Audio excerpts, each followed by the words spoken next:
and brave people around the world who protest against their genocide as anti-Semitic.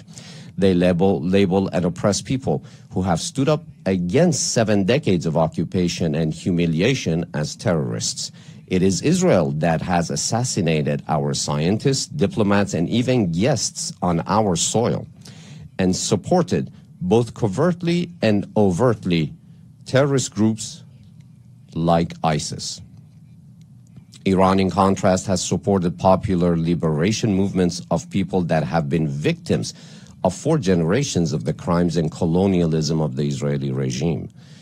We have been siding with the people across the world who have flooded the streets in outrage against Israeli atrocities. We condemn Israeli crimes against humanity.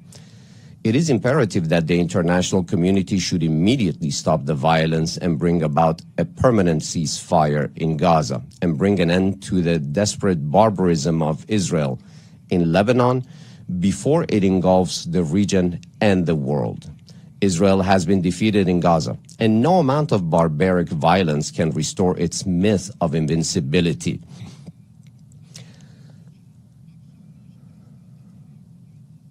Naturally, blind Israeli state terrorism over the past few days in Lebanon, followed by a massive aggression with thousands of victims, cannot go unanswered.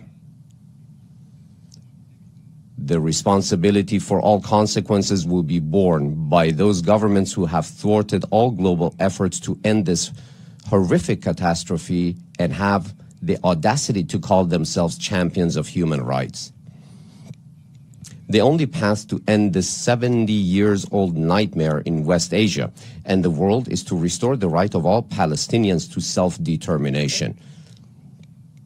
We propose that all people of Palestine, both those who live in their motherland as well as those who have been forced into its diaspora, determine their future in a referendum.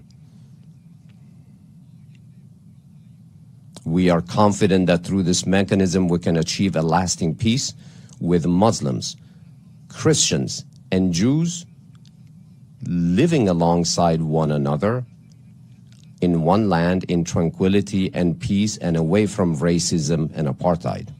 Excellencies, examine the contemporary history of the region. Iran has never initiated a war. It has only defended itself heroically against external aggression, causing the aggressors to regret their actions. Iran has never occupied the territory of any nation. It has not sought the resources of any country. It has repeatedly offered various proposals to its neighbors and international fora aimed at establishing lasting peace and stability. We have emphasized the importance of unity in the region and establishing a strong region. A strong region rests on several fundamental principles. First, we must recognize that we are neighbors, and because of this bond, we will always remain together. The presence of foreign powers in our region is temporary and leads to instability. Our development and progress are interconnected, and outsourcing security to extra-regional powers will not benefit any of us. Second, the new regional order must be inclusive and beneficial for all neighbors. An order that fails to safeguard the interests of each neighboring country cannot be sustained. Third, neighboring and brotherly countries should not waste their valuable resources on attritional rivalries and arms races. Our region suffers from war, sectarian tensions, terrorism and extremism, drug trafficking, water scarcity, refugee crises, environmental degradation, and foreign interventions. We can collectively address these common challenges for a better future for coming generations. I am the president of a country that has endured threats, war, occupation, and sanctions throughout its modern history. Others have neither come to our assistance nor respected our declared neutrality. Global powers have even sided with aggressors. We have learned that we can only rely on our own people and our own indigenous capabilities. The Islamic Republic of Iran seeks to safeguard its own security, not to create insecurity for others. We want peace for all and seek no war or quarrel with anyone. We seek lasting peace and security for the people of Ukraine and Russia. The Islamic Republic of Iran opposes war and emphasizes the urgent need to end military hostilities in Ukraine. We support all peaceful solutions and believe that dialogue is the only way to resolve this crisis. Mr. President, in the current globalized world, the security and interest of no country can be attained through undermining the security and interest of others. We need a new paradigm to address global challenges. Such a paradigm must focus on opportunities rather than being obsessed with perceived threats. Through such an engagement approach, we can find fresh opportunities for cooperation. Iran and global powers achieved a historic nuclear deal in 2015. Through that fresh outlook based on shared opportunities, Iran agreed to the highest unprecedented level of nuclear oversight in return for recognition of our rights and the lifting of sanctions within the framework of the JCPOA. Trump's unilateral withdrawal from the agreement manifested a threat-ridden approach in politics and a coercion-driven strategy in the economic domain. Unilateral sanctions targeted innocent people and seek to undermine the foundations of the Iranian economy. The goal is to securitize Iran, which instead leads to insecurity for all. The policy of the U.S. so-called maximum pressure was in fact implemented against the Iranian people when Iran was fulfilling all its obligations under the JCPOA, as was verified repeatedly by the IAEA. We are ready to engage with JCPOA participants if JCPOA commitments are implemented fully and in good faith. Dialogue on other issues can follow. Here I want to address the American people. It is not Iran that has established military bases along your borders. It is not Iran that has imposed sanctions on your country and obstructed your trade relations with the world.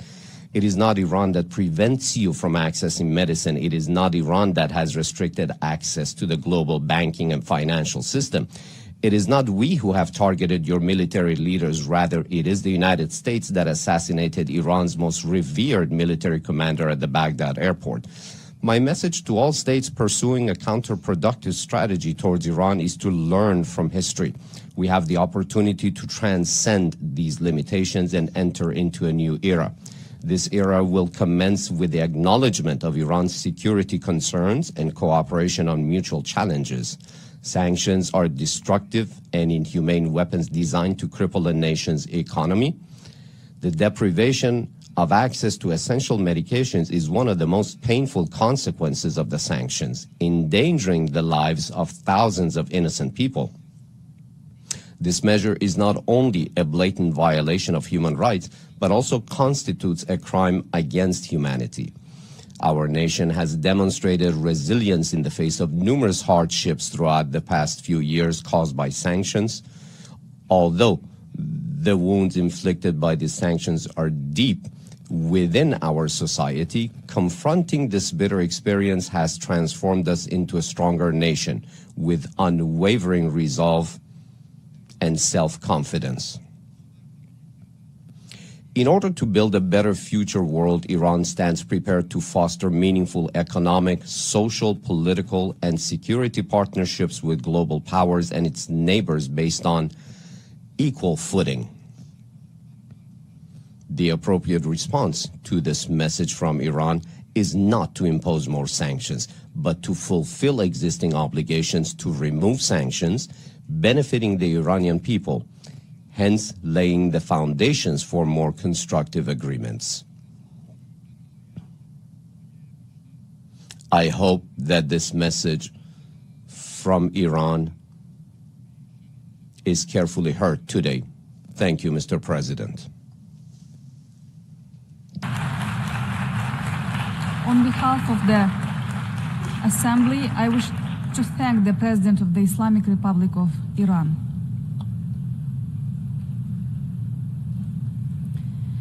The Assembly will hear an address by His Excellency Alar Karis, President of the Republic of Estonia. I request protocol to escort His Excellency and invite him to address the Assembly.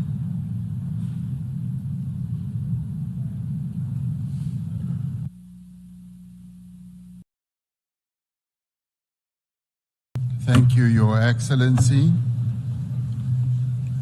the Chair of the Assembly. We take this opportunity to thank the United Nations Assembly to give us a chance to speak. 30 years ago, South Africa was born as a new nation,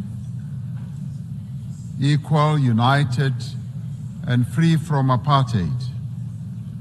We adopted a new constitution as the birth certificate of our new nation.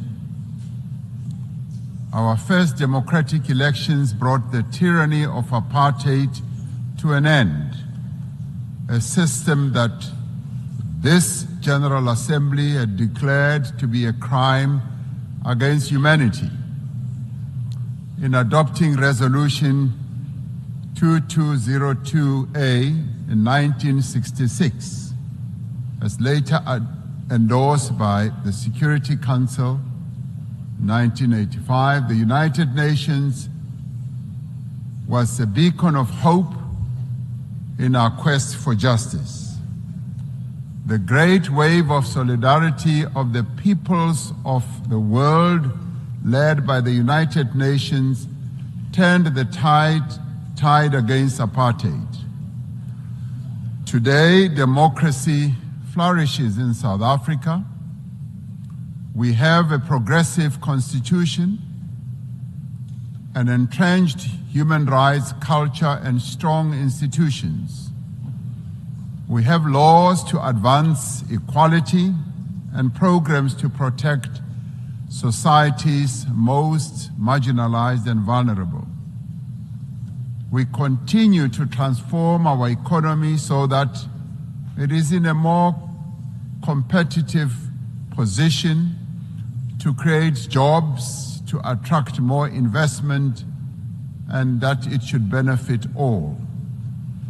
South Africa is a party to global treaties on human rights, gender equality, children's rights, refugee protection, and environmental protection. A few days ago, South Africa also endorsed the pact that charts the course for a better future for global governance and towards the attainment of the Sustainable Development Goals. As signatory to the Paris Agreement, we are contributing our fair share towards the global effort and have a just energy transition plan to guide our carbon journey and climate resilient development. Through the African Union, we are working to advance Agenda 2063. We're involved in mediation and conflict resolution across our continent and actively contribute to peacekeeping missions. Our political culture has evolved and it continues to mature. We have just held our 7th free and fair general elections since our democracy, paving the way for the formation of the Government of National Unity. 10 political parties have coalesced around a common agenda for economic growth, job creation, poverty eradication, and sustainable development. South Africa is in a new era, an era of great promise.